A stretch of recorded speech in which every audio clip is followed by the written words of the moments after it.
നമസ്കാരം, ഹൈറേഞ്ച് വാർത്തകളിലേക്ക് സ്വാഗതം. ആദ്യം പ്രധാന വാർത്തകൾ. ഇടുക്കിയിൽ ഇസ്രായേൽ ടെക്നോളജിയിൽ ഒരുക്കിയ ജലസേചന പദ്ധതി ഉപയോഗശൂന്യം. പദ്ധതി തയ്യാറാക്കിയത് കരുണാപുരം, നെടുങ്കണ്ടം ഗ്രാമപഞ്ചായത്തുകളിലായി. പദ്ധതി ലക്ഷ്യമിട്ടത് കടുത്ത വരൾച്ച നേരിടുന്ന തമിഴ്നാട് അതിർത്തി മേഖലയോട് ചേർന്ന് കിടക്കുന്ന പ്രദേശങ്ങളിൽ ജലലഭ്യത ഉറപ്പുവരുത്താൻ. കാഞ്ചാർ വെള്ളിലാങ്കണ്ടത്ത് വീട് കേന്ദ്രീകരിച്ച് നടന്ന മോഷണത്തിൽ മോഷണം മുതൽ കണ്ടെടുത്തു. തൊണ്ടി മുതൽ കണ്ടെടുത്തത് കട്ടപ്പന ഇടുക്കി കവലയിലെ ആക്രിക്കടയിൽ നിന്ന്. കഴിഞ്ഞ ദിവസം മോഷണം നടന്നത് വെള്ളിലാങ്കണ്ട മോലാനിക്കൽ ബിജുവിന്റെ വീട്ടിൽ. മുനമ്പം ജനതയുടെ റവന്യൂ അവകാശങ്ങൾ പുനഃസ്ഥാപിക്കണമെന്ന ഇടുക്കി രൂപത. Vazhathope saint George cathedral parish ഹാളിൽ ചേർന്ന 7ാമത് രൂപത പാസ്റ്ററൽ കൗൺസിലിന്റെ പ്രഥമ യോഗം പ്രമേയം ഐക്യകണ്ഠേന പാസാക്കി. വഴിയോര കച്ചവടങ്ങൾ ഒഴിപ്പിക്കൽ വിഷയത്തിൽ വ്യാപാരി വ്യവസായ ഏകോപന സമിതി മൂന്നാർ യൂണിറ്റ് പ്രസിഡന്റിനെതിരെ വധഭീഷണി മുഴക്കിയ സംഭവത്തിൽ 2 പേർക്കെതിരെ മൂന്നാർ പോലീസ് കേസെടുത്തു. കേസ് രജിസ്റ്റർ ചെയ്തത് മുംബൈയിൽ താമസക്കാരനും മൂന്നാർ സ്വദേശിയുമായ കനകമണികണ്ഠൻ, പള്ളിവാസൽ ആറ്റുകാട് സ്വദേശി മോഹൻരാജ് എന്നിവർക്കെതിരെ.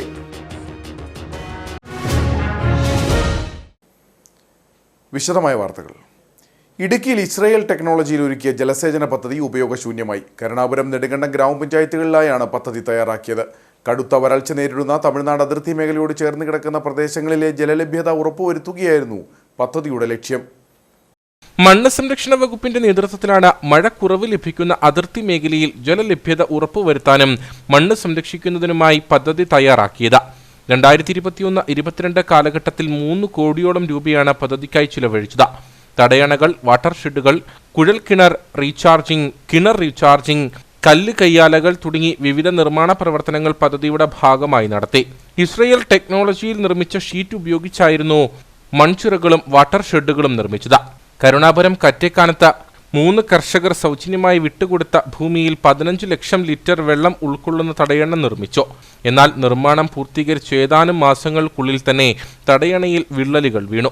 ആവശ്യമായ വെള്ളം നിലവിൽ ഇവിടെ ശേഖരിക്കാനാവുന്നില്ല. വിവിധ വാർഡുകളിലായി നിർമ്മിച്ച വാട്ടർ ഷെഡുകളെല്ലാം തന്നെ ഉപയോഗശൂന്യമാണ്. ഇവയിലും വെള്ളം ശേഖരിക്കാനാവില്ലെന്ന് കർഷകർ പറയുന്നു. ഏറ്റവും വലിയ കുളങ്ങളിലൊരാണ് നമുക്ക് നമ്മുടെ പറമ്പിൽ നിന്ന്. അപ്പോൾ അതിന് 7 സെൻറ്റ് സ്ഥലം നമ്മൾ സറണ്ടർ ചെയ്ത് കൊടുക്കണമെന്ന് പറഞ്ഞു. അപ്പോൾ അത് 4 ലക്ഷം ലിറ്റർ വെള്ളം സ്റ്റോർ ചെയ്യത്തക്ക രീതിയിലുള്ള സംവിധാനമാണ് പറഞ്ഞിരുന്നത്.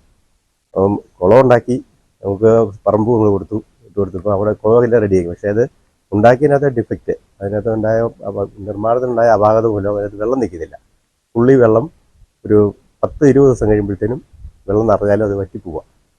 യാതൊരു പ്രയോജനമില്ല. എൻ്റെ പറമ്പ് അത്രയും സ്ഥലം പോയതല്ലാതെ യാതൊരു ഇല്ല. അതിനകത്ത് ശരിക്കും ക്രമക്കേടുണ്ടായിരുന്നെന്നാണ് എനിക്ക് പറയാനുള്ളത്. അതിനകത്ത് അന്ന് അറിഞ്ഞിട്ടുള്ള ചില ഉദ്യോഗസ്ഥന്മാർ അവിടെ അത് നല്ല രീതിയിൽ ചെയ്യുന്ന കാര്യത്തിൽ ഉള്ള ഒരു വീഴ്ച വരുത്തിയിട്ടുണ്ട്. അത് വളരെ മോശമായ രീതിയിൽ പണിതതിൻ്റെ ഭാഗമായിട്ട് ഇതിനൊക്കെ ലക്ഷങ്ങൾ ബില്ല് മാറി എടുത്തിട്ടുണ്ടായിരിക്കും. ഇസ്രായേൽ ടെക്നോളജിയിൽ ഒരുക്കുന്ന പദ്ധതി ഫലപ്രദമാകുമോ എന്നത് ഉറപ്പുവരുത്താൻ മുൻകൂട്ടി പരീക്ഷണാടിസ്ഥാനത്തിൽ നിർമ്മാണം നടത്തിയതുമില്ല. പദ്ധതിയുടെ പിന്നിൽ ലക്ഷങ്ങളുടെ അഴിമതി നടന്നതായി ഗ്രാമപഞ്ചായത്ത് അംഗം ബിനു PR ആരോപിച്ചു. ഇസ്രായേൽ ടെക്നോളജി ഉപയോഗിച്ചുകൊണ്ടുള്ള ഒരു ഷീറ്റ് ഉപയോഗിച്ചുകൊണ്ടാണ് വാട്ടർ ഷെഡിൻ്റെ നിർമ്മാണ പ്രവർത്തനങ്ങൾ നടത്തിയത് എങ്കിൽ അത് പൂർണ്ണമായും പരാജയപ്പെടുകയും ചെറുകിട കർഷകർക്ക് ജലം ശേഖരിച്ച് വെച്ചുകൊണ്ട് കൃഷി ചെയ്യാൻ സാധ്യമാകുന്ന രീതിയിലൊരു പദ്ധതി ആയിരുന്നുവെങ്കിൽ അതിനെ പൂർണ്ണമായും അട്ടിമറിക്കപ്പെടുകയാണ്. രാഷ്ട്രീയ തലത്തിലുള്ള ആളുകൾ അതിനെ അട്ടിമറിച്ച് കളയുകയും അതിൻ്റെ ഭാഗമായി ഈ പദ്ധതി നമ്മുടെ ഈ പ്രദേശങ്ങളിൽ കൃത്യമായി വിനിയോഗിക്കപ്പെട്ടിട്ടില്ല എന്ന് മനസ്സിലാക്കുകയും അന്ന് വൈസ് പ്രസിഡന്റ് ആയിരുന്ന ഞാൻ വിജിലൻസ് പരാതി നൽകുകയും ചെയ്തു. പക്ഷേ വിജിലൻസിൻ്റെ ഒരു പ്രാഥമിക അന്വേഷണം നടന്നു എന്നതിനപ്പുറത്തേക്ക് ഈ ഫണ്ട് ജനങ്ങളുടെ നികുതിപ്പണം എന്ന നിലയ്ക്ക് ഈ ഫണ്ട് നഷ്ടപ്പെടുത്തിയതുമായി ബന്ധപ്പെട്ടുകൊണ്ട് യാതൊരുവിധ ഇടപെടൽ വിജിലൻസിന്റെ ഭാഗത്തുനിന്നോ ബന്ധപ്പെട്ട ഉദ്യോഗസ്ഥരുടെ ഭാഗത്തുനിന്നോ ഉണ്ടായിട്ടില്ല. മഴക്കുറവ് ലഭിക്കുന്ന അതിർത്തി മേഖലയിലെ കർഷകർക്ക് വലിയ പ്രതീക്ഷയേകിയ പദ്ധതിയാണ് ഉദ്യോഗസ്ഥരുടെ അനാസ്ഥ മൂലം നശിച്ചത്. നടത്തിപ്പിലെ കെടുകാര്യസ്ഥത സംബന്ധിച്ച് വിജിലൻസ് അന്വേഷണം നടക്കുന്നുണ്ടെങ്കിലും ഇതും കാര്യക്ഷമമല്ലെന്നാണ് നാട്ടുകാരുടെ ആരോപണം. കാഞ്ചാർ വെള്ളിലാങ്കണ്ടത്ത് വീട് കേന്ദ്രീകരിച്ച് നടന്ന മോഷണത്തിൽ മോഷണ മുതൽ കണ്ടെടുത്തു. കട്ടപ്പന ഇടുക്കി കവലയിലെ ആക്രിക്കടയിൽ നിന്നുമാണ് മോഷണ മുതൽ കണ്ടെടുത്തത്. വെള്ളിലാങ്കണ്ട മോലാനിക്കൽ ബിജുവിന്റെ വീട്ടിലാണ് കഴിഞ്ഞ ദിവസം മോഷണം നടന്നത്. ഞായറാഴ്ച രാത്രിയിലാണ് വെള്ളിലാങ്കണ്ടം ഓലാനിക്കൽ ബിജുവിന്റെ വീട്ടിൽ മോഷണം നടന്നത്. മോഷ്ടിച്ച സാധനങ്ങൾ കട്ടപ്പന ഇടുക്കിക്കവലയിലുള്ള ആക്രിക്കടയിൽ നിന്നും പോലീസ് കണ്ടെത്തി. മോഷണം മുതൽ കടത്തിക്കൊണ്ടുപോയ വാഹനവും പോലീസ് കസ്റ്റഡിയിലെടുത്തതായാണ് സൂചന. പ്രതിയെപ്പറ്റി വ്യക്തമായ സൂചന ലഭിച്ചിട്ടുണ്ടെന്നും പോലീസ് അറിയിച്ചു. സംഭവത്തിൽ ഒന്നിലധികം പേർക്ക് പങ്കുണ്ടെന്നാണ് പോലീസിന്റെ നിഗമനം. ബിജുവിന്റെ വീടിന്റെ അടിഭാഗത്ത് സൂക്ഷിച്ചിരുന്ന ചെമ്പ്, പിത്തള പാത്രങ്ങളാണ് കഴിഞ്ഞ ദിവസം മോഷണം പോയത്. കഴിഞ്ഞ ദിവസം പോലീസ് സ്ഥലത്തെത്തി പരിശോധന നടത്തിയിരുന്നു. മുനമ്പം ജനതയുടെ റവന്യൂ അവകാശങ്ങൾ പുനഃസ്ഥാപിക്കണമെന്ന് ഇടുക്കി രൂപത. Vazhathope saint George cathedral parish ഹാളിൽ ചേർന്ന 7ാമത് രൂപത പാസ്റ്ററൽ കൗൺസിലിന്റെ പ്രഥമ യോഗത്തിൽ AKCC global youth council secretary Sijo Elanthoor അവതരിപ്പിച്ച പ്രമേയം ഐക്യകണ്ഠേന പാസാക്കി. എറണാകുളം ജില്ലയിലെ മുനമ്പം പ്രദേശത്ത് മത്സ്യത്തൊഴിലാളികളടക്കമുള്ള 600-ലധികം കുടുംബങ്ങളെ ഭരണഘടന ഉറപ്പു നൽകുന്ന മൗലിക അവകാശങ്ങൾ പോലും ഹനിച്ചുകൊണ്ട് ആശങ്കയുടെയും നിസ്സഹായതയുടെയും മുൾമുനയിൽ നിർത്തി അവരുടെ എല്ലാവിധ റവന്യൂ അവകാശങ്ങളും നിഷേധിച്ച് അവിടെ നിന്നും കുടിയിറക്കി മണ്ണ് വഖഫ് ബോർഡിന്റേതാക്കി തീർക്കാൻ ശ്രമിക്കുന്ന അങ്ങേയറ്റം ജനാധിപത്യവിരുദ്ധമായ നടപടിയിൽ ഇടുക്കി രൂപത പാസ്റ്ററൽ കൗൺസിൽ പ്രതിഷേധിച്ചു. തലമുറകളായി മുനമ്പം നിവാസികൾ കൈവശം വെച്ചിരിക്കുന്നതും 1975 ഹൈക്കോടതി തീർപ്പനുസരിച്ച് ഫറൂഖ് കോളേജ് മാനേജ്മെന്റിൽ നിന്നും വില കൊടുത്തു വാങ്ങിയതും എല്ലാവിധ രജിസ്ട്രേഷൻ നടപടികളും പൂർത്തീകരിച്ച കരമടച്ചു പോന്നിരുന്നതുമായ പട്ടയഭൂമി വഖഫിന്റേതാണെന്ന നിരുത്തരവാദപരമായ അവകാശങ്ങൾ പിൻവലിക്കണമെന്നും യോഗം ആവശ്യപ്പെട്ടു. മുനമ്പം പ്രദേശത്ത് മത്സ്യത്തൊഴിലാളികളടക്കമുള്ള സാധാരണക്കാരായ മനുഷ്യരെ വഖഫിന്റെ പേരിൽ അവകാശങ്ങൾ നിഷേധിച്ച് കുടിയിറക്കാനുള്ള നീക്കം അങ്ങേയറ്റം ജനാധിപത്യവിരുദ്ധമായ നടപടിയാണെന്നും യോഗം വിലയിരുത്തി. പണം കൊടുത്തു വാങ്ങുകയും കരമടച്ചു പോരുകയും ചെയ്യുന്ന പട്ടയഭൂമി പിടിച്ചെടുക്കാൻ നടക്കുന്ന ശ്രമങ്ങളിൽ സർക്കാർ അടിയന്തരമായി ഇടപെട്ട് ശാശ്വതമായ പരിഹാരമുണ്ടാക്കണമെന്ന് ഇടുക്കി രൂപത മെത്രാൻ മാർ ജോൺ നെല്ലിക്കുന്നേൽ പറഞ്ഞു. രൂപത മുഖ്യ വികാരി ജനറൽ മോൺസിഞ്ഞോർ ജോസ് കരിവേലിക്കൽ, വികാരി ജനറൽമാരായ monsignor Jose Plachickal, monsignor Abraham Purayatt, provincial സുപ്പീരിയർമാരായ sister Teslin SH, sister Rosin FCC, sister Litty Uppumackal SABS, sister Annie Paul CMC തുടങ്ങിയവർ സംസാരിച്ചു. വഴിയോര കച്ചവടങ്ങൾ ഒഴിപ്പിക്കൽ വിഷയത്തിൽ വ്യാപാരി വ്യവസായ ഏകോപന സമിതി മൂന്നാർ യൂണിറ്റ് പ്രസിഡന്റിനെതിരെ വധഭീഷണി മുഴക്കിയ സംഭവത്തിൽ 2 പേർക്കെതിരെ മൂന്നാർ പോലീസ് കേസെടുത്തു. മുംബൈയിൽ താമസക്കാരനും മൂന്നാർ സ്വദേശിയുമായ കനകമണികണ്ഠൻ, പള്ളിവാസൽ ആറ്റുകാട് സ്വദേശി മോഹൻരാജ് എന്നിവർക്കെതിരെയാണ് കേസ് രജിസ്റ്റർ ചെയ്തത്. സമൂഹ മാധ്യമങ്ങൾ വഴിയുള്ള വധഭീഷണി, മത ഭാഷാ സ്പർദ്ധ വളർത്തുന്ന വിധത്തിലുള്ള പ്രചരണം എന്നീ വകുപ്പുകൾ പ്രകാരമാണ് പോലീസ് കേസെടുത്തിട്ടുള്ളത്. 1 മാസം മുമ്പാണ് കേസിനാസ്പദമായ സംഭവം നടന്നത്. മൂന്നാറിലെ ചെറുകിട വ്യാപാര മേഖലയെ തകർക്കുന്ന തരത്തിലുള്ള വഴിയോര കടകൾ ഒഴിപ്പിക്കുന്നത് രാഷ്ട്രീയ സമ്മർദ്ദത്താൽ നിർത്തിവച്ചിരുന്നു. ഇതിനെതിരെ വ്യാപാരികൾ കടകളടച്ച് പഞ്ചായത്തിന് മുൻപിലേക്ക് മാർച്ചും ധർണയും നടത്തി.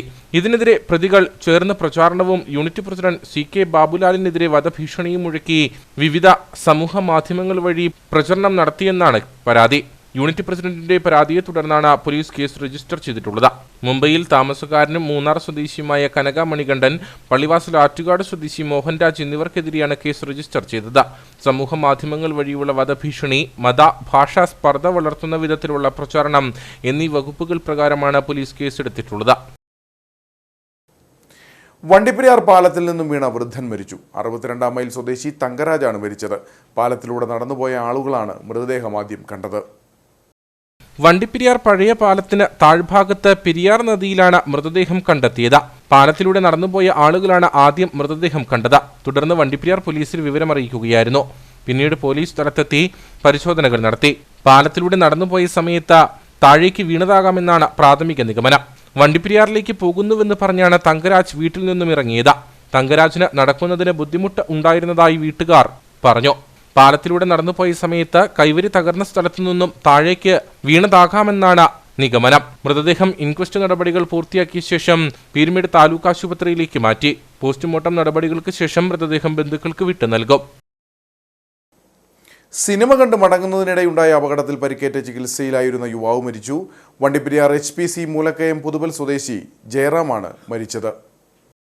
കഴിഞ്ഞ ദിവസം തമിഴ്നാട് കമ്പത്ത് വെച്ചാണ് അപകടമുണ്ടായത്. സിനിമ കണ്ട് മടങ്ങുന്നതിനിടെ വെളുപ്പിനെ 2 മണിയോടെ കമ്പത്ത് ബസ്സും ബൈക്കും കൂട്ടിയിടിച്ചായിരുന്നു അപകടം. ഉടൻ തന്നെ ബൈക്കിൽ യാത്ര ചെയ്തിരുന്ന 2 യുവാക്കളെയും മധുര അപ്പോളോ ആശുപത്രിയിൽ പ്രവേശിപ്പിച്ചു.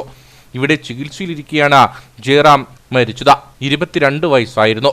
ഒപ്പമുണ്ടായിരുന്ന സുഹൃത്ത് മൂലക്കയം സ്വദേശി വിഷ്ണു ഇതേ ആശുപത്രിയിൽ ഗുരുതരാവസ്ഥയിൽ ചികിത്സയിലാണ്. വാഹനാപകടത്തിൽ പരിക്കേറ്റ് ചികിത്സയിലായിരുന്ന വണ്ടിപ്പെരിയാർ സ്വദേശി മരിച്ചു. മൂങ്കലാർ എസ്റ്റേറ്റ് സ്വദേശി മനോജാണ് മരിച്ചത്. കഴിഞ്ഞ 4-ാം തീയതി കോട്ടയം കോടിമാതയ്ക്ക് സമീപം നടന്നു പോവുകയായിരുന്ന മനോജിനെ ബൈക്ക് ഇടിച്ച് തെറിപ്പിക്കുകയായിരുന്നു. പിന്നീട് കോട്ടയം മെഡിക്കൽ കോളേജിൽ പ്രവേശിപ്പിച്ചെങ്കിലും ചികിത്സയിലിരിക്കെ മരിച്ചു. അഞ്ജലിയാണ് ഭാര്യ. ഏകമകൾ കീർത്തന. സംസ്കാരം മൂങ്കലാർ പൊതുശ്മശാനത്തിൽ നടന്നു. വൈദ്യുതി ചാർജ് വർധനയ്ക്കെതിരെ ദളിത് കോൺഗ്രസ് ബ്ലോക്ക് കമ്മിറ്റിയുടെ നേതൃത്വത്തിൽ കട്ടപ്പനയിൽ ചൂട്ട് കത്തിച്ച് പ്രതിഷേധിച്ചു. KCB ഓഫീസിന് മുമ്പിൽ നടന്ന പ്രതിഷേധ പരിപാടി Congress block president Thomas Michael ഉദ്ഘാടനം ചെയ്തു. ജനങ്ങളെ ദുരിതത്തിലാക്കിക്കൊണ്ട് വീണ്ടും ഉണ്ടായ വൈദ്യുതി ചാർജ് വർധനയ്ക്കെതിരെയാണ് ദളിത് കോൺഗ്രസ് പ്രതിഷേധം സംഘടിപ്പിച്ചത്. കട്ടപ്പന KCB ഓഫീസിന് മുമ്പിൽ ചൂട്ട് കത്തിച്ചായിരുന്നു പ്രതിഷേധം.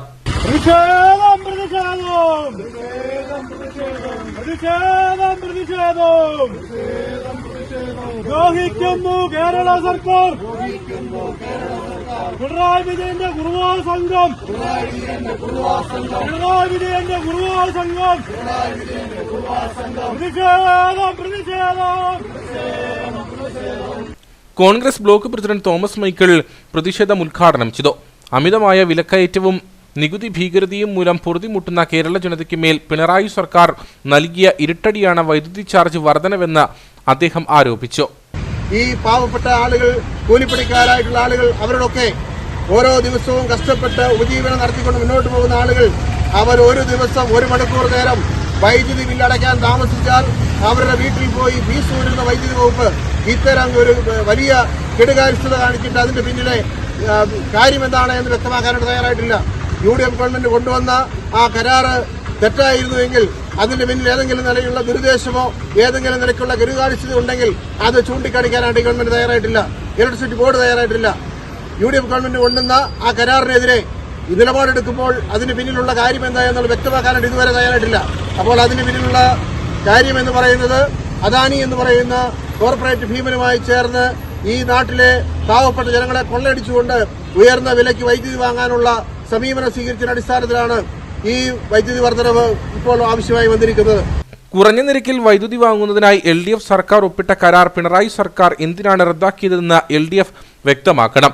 ജനങ്ങളെ കൊള്ളയടിക്കുന്ന പിണറായി സർക്കാരിന്റെ ഈ നയം അവസാനിപ്പിക്കണമെന്നും നേതാക്കൾ ആവശ്യപ്പെട്ടു. ദളിത് കോൺഗ്രസ് ബ്ലോക്ക് പ്രസിഡന്റ് അരുൺകുമാർ കാപ്പുകാട്ടിൽ അധ്യക്ഷനായിരുന്നു. കോൺഗ്രസ് മണ്ഡലം president Siju Chakkumuttil, Shaji Vellamakkal, Biju Punnoli, Ruby Vezhambathottam, KS Sajeev, Shibu Puthenpurackal, K Satheesh Kumar, Shajan Abraham, Sijo KS തുടങ്ങിയവർ സംസാരിച്ചു. Kerala state service pensioners union Kattappana block കമ്മിറ്റിയുടെ നേതൃത്വത്തിൽ മാർച്ചും ധർണയും നടത്തി. സംസ്ഥാന കൗൺസിൽ അംഗം MK ഗോപാലപിള്ള ഉദ്ഘാടനം ചെയ്തു. KSSPU സംസ്ഥാന കമ്മിറ്റിയുടെ തീരുമാനപ്രകാരമാണ് ഡിസംബർ 10-ന് സംസ്ഥാന വ്യാപകമായി എല്ലാ ബ്ലോക്കുകളിലും പ്രധാന കേന്ദ്രങ്ങളിൽ മാർച്ചും ധർണയും സംഘടിപ്പിച്ചത്.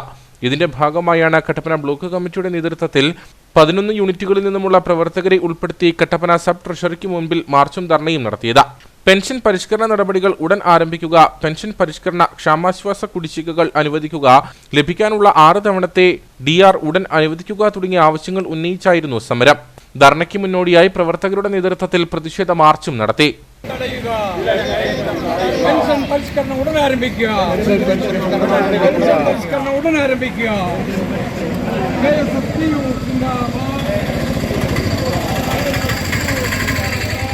തുടർന്ന് നടന്ന യോഗത്തിൽ ബ്ലോക്ക് പ്രസിഡന്റ് ടോമി കൂത്രപ്പള്ളി അധ്യക്ഷനായിരുന്നു. സംസ്ഥാന കൗൺസിൽ അംഗം MK ഗോപാലപിള്ള ധർണ ഉദ്ഘാടനം ചെയ്തു.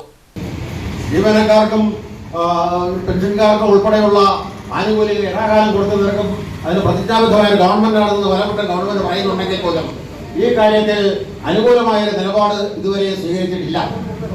ഇതിന് പറയുന്ന ന്യായം കേന്ദ്ര ഗവൺമെന്റ് സംസ്ഥാനത്തിന് കൊടുക്കേണ്ടതായ പദ്ധതി വിഹിതമായാലും അതുപോലെ GST തുടങ്ങിയ ടാക്സ് ഇനങ്ങളിൽ നിന്ന് കിട്ടേണ്ടതായ സംസ്ഥാന വിഹിതമായാലും അത്തരം കാര്യങ്ങളൊന്നും ഗവൺമെന്റ് കാലാകാലങ്ങളിൽ സ്റ്റേറ്റുകൾക്ക് കൊടുക്കുന്നില്ല എന്ന് മാത്രവുമല്ല പക്ഷപാതപരമായിട്ടാണ് വിവിധ സംസ്ഥാനങ്ങളോട് കേന്ദ്ര ഗവൺമെന്റ് പെരുമാറുന്നത് എന്നുള്ള വിമർശനവുമാണ് ഗവൺമെന്റ് വക്താവിന്റെ ഭാഗത്ത് നിന്ന് പുറത്ത് വന്നിട്ടുള്ളത്.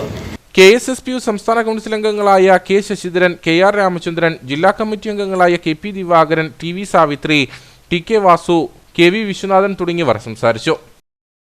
കട്ടപ്പന ബ്ലോക്ക് തല കേരളോത്സവം ഡിസംബർ 14-15 തീയതികളിൽ അണക്കര മോൺഫോർട്ട് സ്കൂളിൽ നടക്കുമെന്ന് അധികൃതർ വാർത്താ സമ്മേളനത്തിൽ അറിയിച്ചു. Block panchayat president VP John ഉദ്ഘാടനം ചെയ്യും. സംസ്ഥാന യുവജനക്ഷേമ ബോർഡും കട്ടപ്പന ബ്ലോക്ക് പഞ്ചായത്തും സംയുക്തമായാണ് കേരളോത്സവം സംഘടിപ്പിക്കുന്നത്. ഗ്രാമപഞ്ചായത്തുകളിൽ നടത്തപ്പെട്ട മത്സരത്തിൽ നിന്ന് യോഗ്യത നേടിയവരാണ് ബ്ലോക്ക് തല കേരളോത്സവത്തിൽ മത്സരിക്കുന്നത്. ബ്ലോക്ക് പഞ്ചായത്ത് തല കേരളോത്സവം ഡിസംബർ 14-15 തീയതികളിൽ അണക്കര മോൺഫോർട്ട് സ്കൂളിൽ വെച്ചാണ് സംഘടിപ്പിക്കുന്നത്. 6 പഞ്ചായത്തുകളിലായി ഇപ്പോൾ കേരളോത്സവം പഞ്ചായത്ത് തല കേരളോത്സവം സംഘടിപ്പിച്ചു. അതിൽ നിന്ന് വിജയികളായി വരുന്ന ആളുകളെയാണ് ഓൺലൈനായി രജിസ്ട്രേഷൻ പൂർത്തിയാക്കി 14-15 തീയതികളിൽ കലാകായിക മത്സരങ്ങൾ സംഘടിപ്പിക്കുന്നതിന് വേണ്ടി തീരുമാനിച്ചിട്ടുണ്ട്. ഉദ്ഘാടന യോഗത്തിൽ block panchayat vice president Kusumam Satheesh അധ്യക്ഷത വഹിക്കും. ജില്ലാ panchayat vice president Asha Antony മുഖ്യപ്രഭാഷണം നടത്തും. ബ്ലോക്ക് പഞ്ചായത്ത് അംഗം Lalachan Vellakkada, Montfort school principal brother Joy Thekkenath തുടങ്ങിയവർ സംസാരിക്കും. അണക്കരയിലെ മോൺഫോർട്ട് സ്കൂളിൽ വെച്ചാണ് നമ്മൾ ഇപ്രാവശ്യം കേരളോത്സവം നടത്തുന്നത്. ഈ മോൺഫോർട്ട് സ്കൂളിൽ വെച്ച് നടത്തുമ്പോൾ എല്ലാ മത്സരങ്ങളും 2 ദിവസത്തെ, അതായത് 14-15 തീയതികളിലെ എല്ലാ മത്സരങ്ങളും നമുക്ക് ഒരേ സ്ഥലത്ത് തന്നെ വെച്ച് നടത്താൻ സാധിക്കും. ഇപ്പോൾ ഓൺലൈനായിട്ടുള്ള 6 പഞ്ചായത്തുകളിലെ രജിസ്ട്രേഷൻ ഇന്നോടുകൂടിയൊക്കെ നമുക്ക് ബ്ലോക്കിൽ ലഭിക്കുകയുള്ളൂ. അത് കഴിഞ്ഞ് മത്സരങ്ങൾ എത്രയൊക്കെ ഉണ്ടെന്ന് നമുക്ക് അറിയാനായിട്ട് സാധിക്കുകയുള്ളൂ. അതൊക്കെയാണ് ഈ വരുന്ന 14-15 തീയതികളിൽ 14-ാം തീയതി രാവിലെ 9 മണിക്കാണ് മോൺഫോർട്ട് സ്കൂളിൽ വെച്ച് ഉദ്ഘാടനം. ഞായറാഴ്ച നടക്കുന്ന സമാപന സമ്മേളനത്തിൽ വിജയികൾക്ക് സമ്മാനം നൽകും. വാർത്താ സമ്മേളനത്തിൽ Kattappana block panchayat president VP John, Kusumam Satheesh, Manoj MD, Jalaja Vinod, Annamma Johnson, Sabitha Binu, Baby Rajani PR തുടങ്ങിയവർ പങ്കെടുത്തു. മൂന്നാർ കല്ലാറിലെ മാലിന്യ സംസ്കരണ പ്ലാന്റിന് സമീപത്തെ കാട്ടാനകളുടെ സാന്നിധ്യം ഒഴിയുന്നില്ല. കഴിഞ്ഞ ദിവസം പകലും പ്ലാന്റിൽ കാട്ടാനകളെത്തി. പ്ലാന്റിലെ പ്രവർത്തനങ്ങൾക്ക് കാട്ടാന തടസ്സം സൃഷ്ടിച്ചതോടെ RRT സംഘമെത്തി കാട്ടാനയെ തുരത്തി. ദിവസങ്ങൾക്ക് മുമ്പ് മാലിന്യ സംസ്കരണ പ്ലാന്റിന് സമീപത്തുണ്ടായ കാട്ടാന ആക്രമണത്തിൽ 2 പേർക്ക് പരിക്ക് സംഭവിച്ചിരുന്നു. പ്ലാന്റിൽ കാട്ടാനകളുടെ സാന്നിധ്യം പതിവാകുന്നത് ആശങ്ക വർദ്ധിപ്പിക്കുകയാണ്. മൂന്നാർ ഗ്രാമപഞ്ചായത്തിന്റെ കല്ലാറിലുള്ള മാലിന്യ സംസ്കരണ കേന്ദ്രത്തിന് സമീപത്തെ കാട്ടാന ശല്യം കഴിഞ്ഞ കുറേ കാലമായി നിലനിൽക്കുന്നതാണ്. മുമ്പ് കാട്ടുകൊമ്പൻ പടയപ്പ ഈ മേഖലയിൽ സ്ഥിര സാന്നിധ്യമായിരുന്നു. ഇപ്പോൾ വേറെയും കാട്ടാനകൾ പ്ലാന്റിലേക്കും പരിസരത്തേക്കും എത്തുന്ന സ്ഥിതിയാണുള്ളത്. കഴിഞ്ഞ ദിവസം പകലും പ്ലാന്റിൽ കാട്ടാനകളെത്തി. കാട്ടാനകളുടെ സാന്നിധ്യം ഉണ്ടായതോടെ ശേഖരിച്ചു കൊണ്ടുവരുന്ന മാലിന്യം നിക്ഷേപിക്കുന്ന കാര്യം പ്രതിസന്ധിയിലായി. തുടർന്ന് RRT സംഘമെത്തി കാട്ടാനയെ തുരത്തി.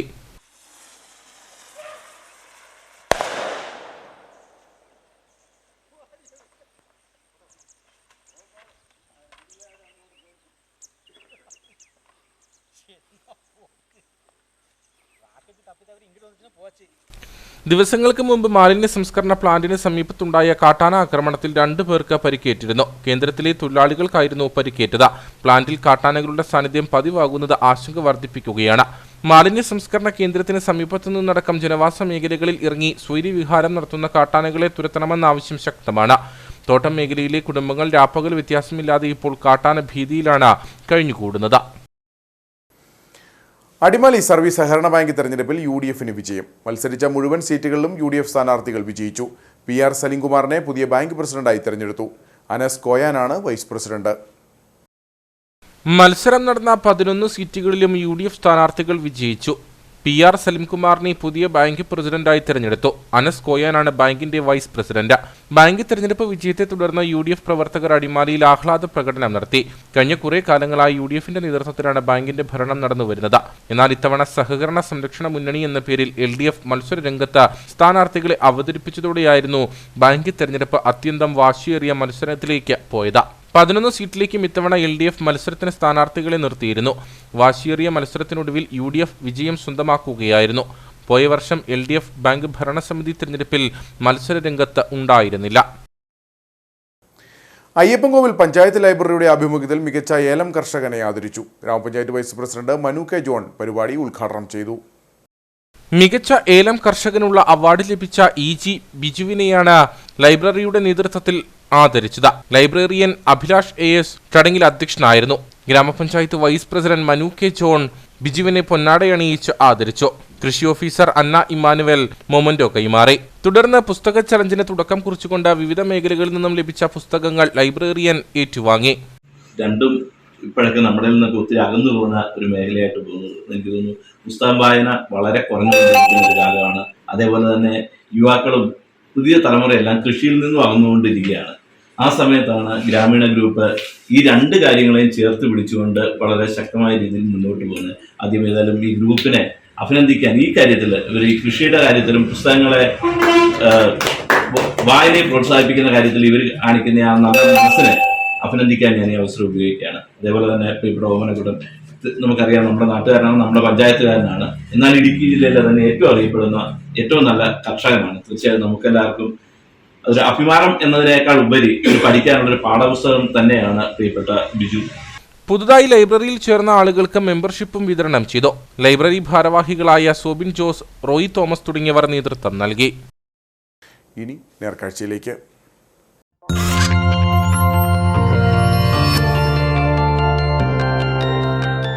നേർക്കാഴ്ച നിങ്ങൾക്കായി അവതരിപ്പിക്കുന്നത് പ്രിയപ്പെട്ടവരുടെ സന്തോഷം പരിശുദ്ധമായ പൊന്നിലൂടെ KG's ജ്വല്ലറി, കോട്ടയം കട, സിൻസ് 1950. കരാട്ടെ ചാമ്പ്യൻഷിപ്പുകളിൽ തുടർച്ചയായി മെഡലുകൾ വാരിക്കൂട്ടി ഹൈറേഞ്ചിന് അഭിമാനമാവുകയാണ് ജോജു ബിജു. കാഞ്ചാർ ലബകട JPM കോളേജിലെ BSW 2ാം വർഷ വിദ്യാർത്ഥിയാണ് തകടിയേൽ ബിജു ഷൈനി ദമ്പതികളുടെ മകൻ ജോജു. സംസ്ഥാന കരാട്ടെ ചാമ്പ്യൻഷിപ്പിലും MG യൂണിവേഴ്സിറ്റി കരാട്ടെ ചാമ്പ്യൻഷിപ്പിലുമാണ് നിരവധി മെഡലുകൾ ജോജു നേടിയെടുത്തത്. ശരീരം തന്നെ ആയുധമാക്കുന്ന ആയോധന കലയായ കരാട്ടയിൽ ഇടുക്കിയിൽ നിന്നും തുടർച്ചയായി മെഡലുകൾ വാരിക്കൂട്ടിയ ഒരു വിദ്യാർത്ഥി. ഉദയഗിരി തകടിയിൽ ബിജു ഷൈനി ദമ്പതികളുടെ മകൻ ജോജുവാണ് കരാട്ടെ ചാമ്പ്യൻഷിപ്പുകളിൽ മെഡലുകൾ നേടിയെടുത്തത്. ലബകട JPM കോളേജിൽ BSW 2ാം വർഷ വിദ്യാർത്ഥിയാണ് ജോജു. 8ാം ക്ലാസ് മുതലാണ് ജോജു കരാട്ടയിൽ പരിശീലനം ആരംഭിച്ചത്. തുടർച്ചയായി പരിശീലിച്ചു പോരവേ കോവിഡ് സമയങ്ങളിൽ ക്ലാസുകൾ മുടങ്ങുന്ന സ്ഥിതിയുണ്ടായി. എന്നാൽ കരാട്ടയോടുള്ള ഇഷ്ടവും തുടർച്ചയായി പരിശീലിക്കുക എന്ന ദൃഢനിശ്ചയവും ഏത് പ്രതിസന്ധി സമയങ്ങളിലും പരിശീലനം തുടരാൻ ജോജുവിനെ പ്രചോദിപ്പിച്ചു. തുടർന്ന് ബിരുദ പഠന വേളയിലും കരാട്ടയിൽ കൂടുതൽ ശ്രദ്ധ കേന്ദ്രീകരിച്ചാണ് ചാമ്പ്യൻഷിപ്പുകളിലേക്ക് വിദ്യാർത്ഥി കടന്നു ചെന്നത്. കഴിഞ്ഞ മാസമാണ് ചാമ്പ്യൻഷിപ്പ് നടന്നത്. കേരള സ്റ്റേറ്റിൽ ടീം കത്തയ്ക്ക് ഗോൾഡും ഇൻഡിവിജ്വൽ കത്തയ്ക്ക് ബ്രോൺസുമാണ് എടുത്തത്. യൂണിവേഴ്സിറ്റിയിൽ ഇൻഡിവിജ്വൽ കത്തയ്ക്ക് ബ്രോൺസും ഇൻഡിവിജ്വലായിട്ടുള്ള ഫൈറ്റിങ്ങിന് ബ്രോൺസുമാണ് എടുത്തത്. തിരുവനന്തപുരം പാളയത്ത് നവംബർ മാസം നടന്ന കേരള സംസ്ഥാന കരാട്ടെ ചാമ്പ്യൻഷിപ്പിൽ വ്യക്തിഗത കത്തയിൽ വെങ്കലവും ഗ്രൂപ്പ് കത്തയിൽ സ്വർണ്ണ മെഡലും നേടി. നവംബർ മാസം തന്നെ നടന്ന മഹാത്മാഗാന്ധി യൂണിവേഴ്സിറ്റി കരാട്ടെ ചാമ്പ്യൻഷിപ്പിൽ കത്തയിലും കുമിത്തയിലും വെങ്കലവും നേടി. നൂറുകണക്കിന് വിദ്യാർത്ഥികൾ പങ്കെടുത്ത ഇരു ചാമ്പ്യൻഷിപ്പുകളിലും വിവിധ നേട്ടങ്ങൾ കൈവരിച്ചുകൊണ്ട് ഹൈറേഞ്ചിന്റെ അഭിമാന താരമാകുകയാണ് ജോജു. ജോജു നമ്മുടെ JPM കോളേജിലെ BSW 2ാം വർഷ വിദ്യാർത്ഥിയാണ്. ഒത്തിരി സന്തോഷമുണ്ട് ജോജുവിനെ കുറിച്ച് പറയാനായിട്ട്. കാരണം കോവിഡ് കാലത്താണ് ജോജുവിന് ഇങ്ങനൊരു താല്പര്യം ഉണ്ടായത്. ബാക്കി എല്ലാവരും കോവിഡ് കാലത്ത് മൊബൈലിലേക്കും അല്ലെങ്കിൽ തന്നിലേക്ക് തന്നെ വലിഞ്ഞൊരു സമയത്ത് ഒരു പുതിയ ഇൻട്രസ്റ്റ് രൂപപ്പെടുത്തി. അത് മാത്രമല്ല, അത് യൂണിവേഴ്സിറ്റി തലത്തിലും സംസ്ഥാന തലത്തിലുമൊക്കെ അംഗീകരിക്കപ്പെടുന്ന ആ ഒരു രീതിയിലേക്ക് വളർത്തിക്കൊണ്ടു വന്നു എന്നുള്ളത് ജോജുവിന്റെ കുടുംബത്തിനും കോളേജിനുമൊക്കെ ഒത്തിരി അഭിമാനമാണ്. അതുകൊണ്ട് തന്നെ ജോജുവിന് കോളേജിന്റെ പേരിലും ഒപ്പം ഈ നാടിന്റെ പേരിലുമുള്ള എല്ലാ അനുമോദനങ്ങളും സ്നേഹവും പ്രാർത്ഥനയും ഒക്കെ ഒത്തിരി സ്നേഹത്തോടെ ആശംസിക്കുന്നു. ഷിറ്റോറിയു സ്റ്റൈലിലാണ് കരാട്ടെ പരിശീലിച്ചിരിക്കുന്നത്. മാത്യു ജോസഫിന്റെ കീഴിൽ സെൻസായി ബിബിൻ ജോഷിയാണ് ജോജുവിന് പരിശീലനം നൽകുന്നത്. നിലവിൽ ബ്ലാക്ക് ബെൽറ്റ് ഡാൻ ഫസ്റ്റ് ഗ്രേഡിലാണ് ജോജു പരിശീലിക്കുന്നത്. വരും നാളുകളിൽ കൂടുതൽ ഗ്രേഡുകൾ കരസ്ഥമാക്കൂ എന്ന ലക്ഷ്യത്തോടെ പരിശീലനം തുടരുകയാണ് ജോജു. ഒപ്പം കീഴടക്കാൻ മുന്നിൽ നിരവധി ചാമ്പ്യൻഷിപ്പുകളുമുണ്ട്.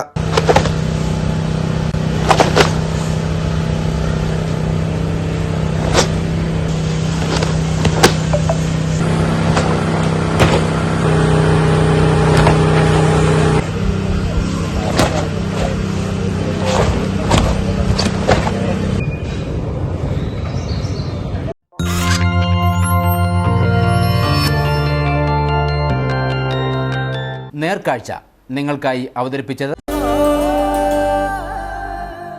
പ്രിയപ്പെട്ടവരുടെ സന്തോഷം പരിശുദ്ധമായ പൊന്നിലൂടെ KG's ജ്വല്ലറി, കോട്ടയം കട, സിൻസ് 1950. ഇനി കമ്പോളം.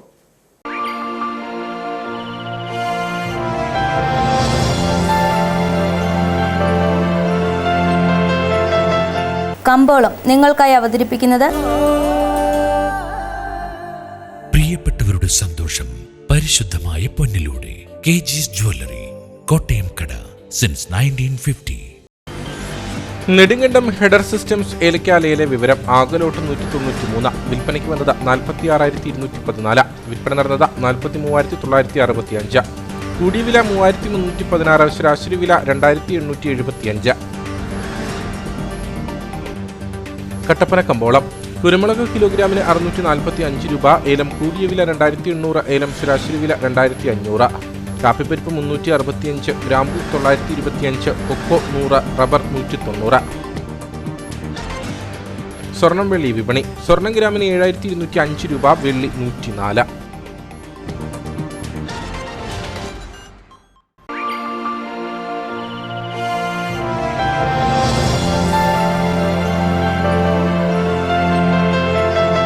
കമ്പോളം നിങ്ങൾക്കായി അവതരിപ്പിച്ചത് പ്രിയപ്പെട്ടവരുടെ സന്തോഷം പരിശുദ്ധമായ പൊന്നിലൂടെ KG's ജ്വല്ലറി, കോട്ടയം കട, സിൻസ് 1950. പ്രധാന വാർത്തകൾ ഒരിക്കൽ കൂടി. ഇടുക്കിയിൽ ഇസ്രായേൽ ടെക്നോളജിയിൽ ഒരുക്കിയ ജലസേചന പദ്ധതി ഉപയോഗശൂന്യം. പദ്ധതി തയ്യാറാക്കിയത് കരുണാപുരം, നെടുങ്കണ്ടം ഗ്രാമപഞ്ചായത്തുകളിലായി. പദ്ധതി ലക്ഷ്യമിട്ടത് കടുത്ത വരൾച്ച നേരിടുന്ന തമിഴ്നാട് അതിർത്തി മേഖലയോട് ചേർന്ന് കിടക്കുന്ന പ്രദേശങ്ങളിൽ ജലലഭ്യത ഉറപ്പുവരുത്താൻ. കാഞ്ചാർ വെള്ളിലാങ്കണ്ടത്ത് വീട് കേന്ദ്രീകരിച്ച് നടന്ന മോഷണത്തിൽ മോഷണം മുതൽ കണ്ടെടുത്തു. തൊണ്ടി മുതൽ കണ്ടെടുത്തത് കട്ടപ്പന ഇടുക്കി കവലയിലെ ആക്രിക്കടയിൽ നിന്ന്. കഴിഞ്ഞ ദിവസം മോഷണം നടന്നത് വെള്ളിലാങ്കണ്ടം ഓലാനിക്കൽ ബിജുവിന്റെ വീട്ടിൽ. മുനമ്പം ജനതയുടെ റവന്യൂ അവകാശങ്ങൾ പുനഃസ്ഥാപിക്കണമെന്ന ഇടുക്കി രൂപത. Vazhathope saint George cathedral parish ഹാളിൽ ചേർന്ന 7ാമത് രൂപത പാസ്റ്ററൽ കൗൺസിലിന്റെ പ്രഥമ യോഗം പ്രമേയം ഐക്യകണ്ഠേന പാസാക്കി. വഴിയോര കച്ചവടങ്ങൾ ഒഴിപ്പിക്കൽ വിഷയത്തിൽ വ്യാപാരി വ്യവസായ ഏകോപന സമിതി മൂന്നാർ യൂണിറ്റ് പ്രസിഡന്റിനെതിരെ വധഭീഷണി മുഴക്കിയ സംഭവത്തിൽ 2 പേർക്കെതിരെ മൂന്നാർ പോലീസ് കേസെടുത്തു. കേസ് രജിസ്റ്റർ ചെയ്തത് മുംബൈയിൽ താമസക്കാരനും മൂന്നാർ സ്വദേശിയുമായ കനകമണികണ്ഠൻ, പള്ളിവാസൽ ആറ്റുകാട് സ്വദേശി മോഹൻരാജ് എന്നിവർക്കെതിരെ. ഇതോടെ ഈ വാർത്താ ബുള്ളറ്റിൻ സമാപിക്കുന്നു. നമസ്കാരം.